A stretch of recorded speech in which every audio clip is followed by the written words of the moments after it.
La circulation des VTT sur la route des Sauvages à Saint-François-Xavier-de-Vigée divise trois groupes actuellement. Le club de l'Escouade qui circule demande le plein accès au chemin.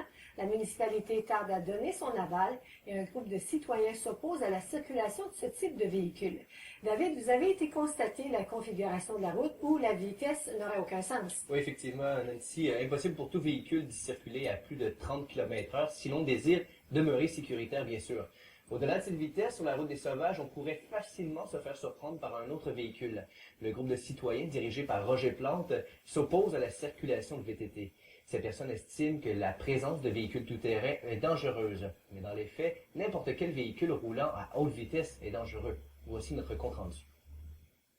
Mais si un cacou nous sort d'en face, là, on se fait tuer vite, là.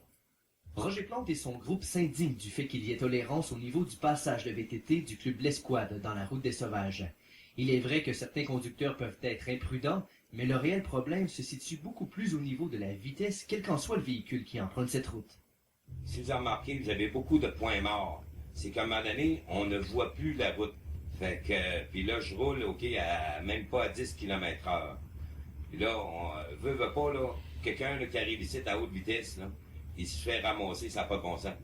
C'est surtout la vitesse, puis majoritairement la vitesse, c'est fait par ce qu'on appelle des racers ou du monde qui sont pas enregistrés.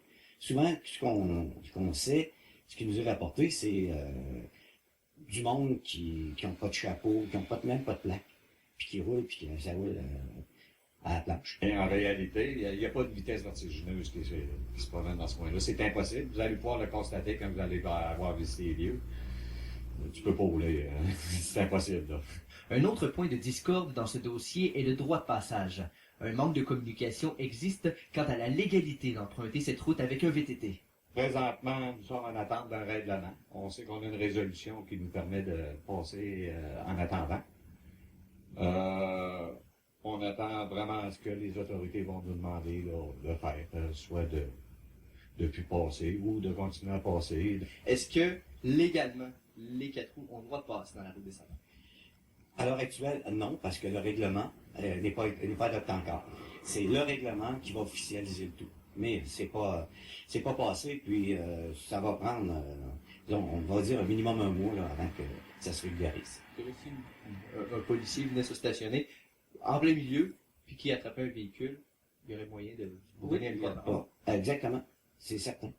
L'information quant à l'interdiction de passage nous a été confirmée par le ministère des Transports cet après-midi. Tant que le règlement n'a pas été adopté, aucun VTT ne peut circuler sur cette route.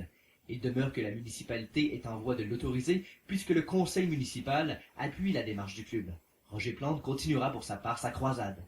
Il n'y a pas une assurance qui va couvrir. Si, admettons, tu n'as pas eu la permission de passer, moi, j'ai averti le club. J'ai dit, écoutez, là, vous allez vous faire taper ses doigts à quelque part. La municipalité laisse passer des 4 roues. Puis le maire vient dire, non, ils n'ont pas eu la permission. Puis tu laisses tolérer. Ça implique combien de résidences la route des Sauvages? À ma connaissance, il y a une seule résidence. En raison des plaintes de la part des citoyens contre cette circulation illégale, la municipalité a envoyé il y a quelques jours une lettre au club L'Escouade afin qu'il retire ces panneaux de signalisation installés sans autorisation. Selon Gaétan Fréchette, le club souhaite agir de bonne foi selon les procédures qui lui seront fournies par les autorités concernées. On sait qu'il va falloir que le ministère des Transports s'implique là-dedans pour nous dire, bon, ben, ça, t'enlèves ça, ça, tu mets ça. On va suivre les directives qui vont nous être demandées, puis ça va s'arrêter là. Il n'y a pas de problème avec ça. Pour les enlever, on est prêt, mais on veut pas que ce soit une demande d'un citoyen. On va y aller par des autorités, là. Gaétan Fréchette nous assurait cet après-midi que les panneaux de signalisation du club seraient retirés d'ici le 15 août. Il maintient toutefois sa certitude qu'il a le droit de passer sur la route des Sauvages. David Falardeau, CFTFV, à Saint-François-Xavier-de-Vigée.